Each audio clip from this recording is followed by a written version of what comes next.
Emmanuel Macron au JT de TF1. Voici toutes les questions posées par Jean-Pierre Pernaut ce 4.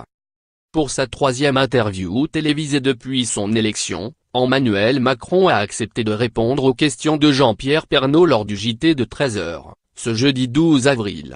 Pour l'occasion, l'entretien a été délocalisé dans une école de CE2 du village de Berduy, un bourg de l'Orne. Durant 1 heure, le présentateur de la première chaîne a questionné le président de la République sur tous les thèmes qui font l'actualité depuis le début de son quinquennat, du risque terroriste en passant par les campagnes et les préoccupations sociales.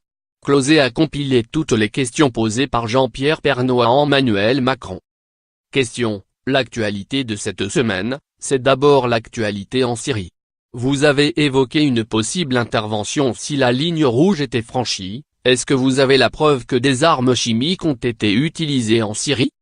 Relance: donc à votre avis, ligne rouge franchie.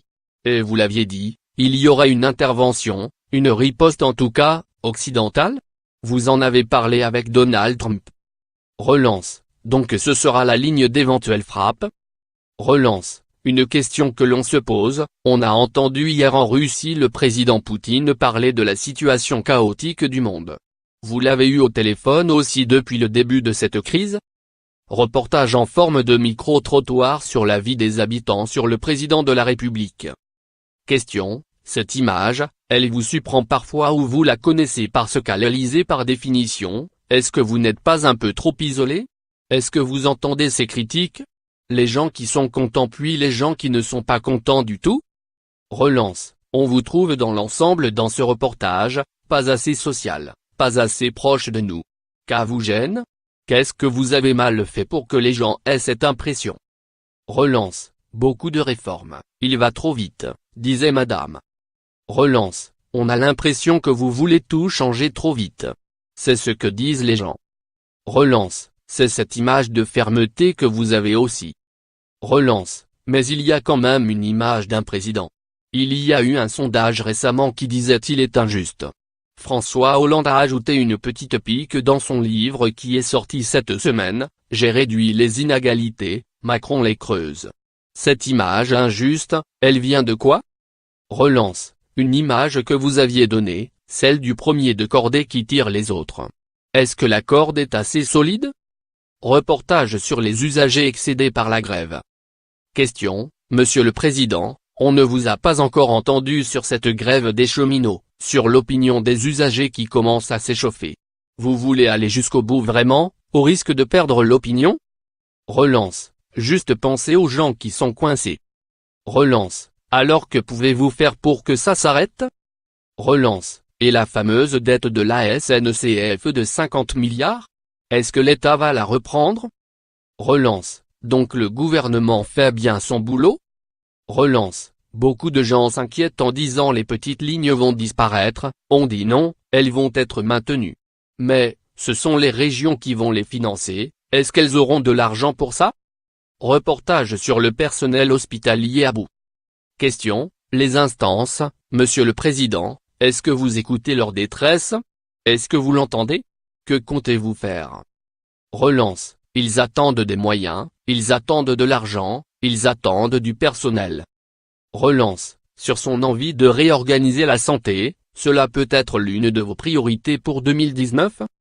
Relance: hôpital et EHPAD? Reportage auprès de retraités qui avouent avoir perdu beaucoup d'argent dans leur pension. Question: on a entendu ces mots, mépris, citoyen de seconde zone. Qu'est-ce que ça vous fait? Qu'à prend aux tripes quand même d'entendre ces gens qui se disent il est le président des riches, il a donné avec l'ISF et puis nous on doit payer davantage alors qu'on n'est pas aisé, à 1200 € par mois. Relance: mais vous l'avez déjà fait plusieurs fois Monsieur le Président. Je me souviens d'une image que l'on a vue à la télévision d'une dame qui disait vous nous avez pompé, et vous lui avez expliqué, et malgré ça les gens ne comprennent pas. Relance: il y a moins d'actifs. Relance: mais quand le Premier ministre dit 1200 €, c'est quelqu'un qui est aisé, est-ce qu'il ne s'est pas trompé dans ce chiffre? Relance: sur le minimum vieillesse. À 870 € en moyenne. Relance: vous n'avez pas envie de rétablir la demi-part pour les veuves qui a été supprimée il y a quelques années? Relance: Ce qu'ils ne comprennent pas, c'est qu'ils sont très nombreux à faire du bénévolat. Ils se disent on fait du bénévolat, on donne de nous et on a moins de sous. Question, alors vous évoquiez la baisse de la taxe d'habitation. Vous avez promis de compenser à l'euro près pour les petites et les grandes villes. Comment vont-ils récupérer cet argent qu'ils n'auront plus? Relance, les économies de l'État font peur aux fonctionnaires, qui manifesteront le 22 je crois. Relance, et vous confirmez, tout le monde en sera exonéré d'ici la fin du quinquennat? Relance, il y a quand même des hausses cette année, hausse du tabac, hausse des carburants, du diesel. Et les gens à la fin du mois qui ont le sentiment d'avoir moins d'argent. Enfin, pas le sentiment, le constat.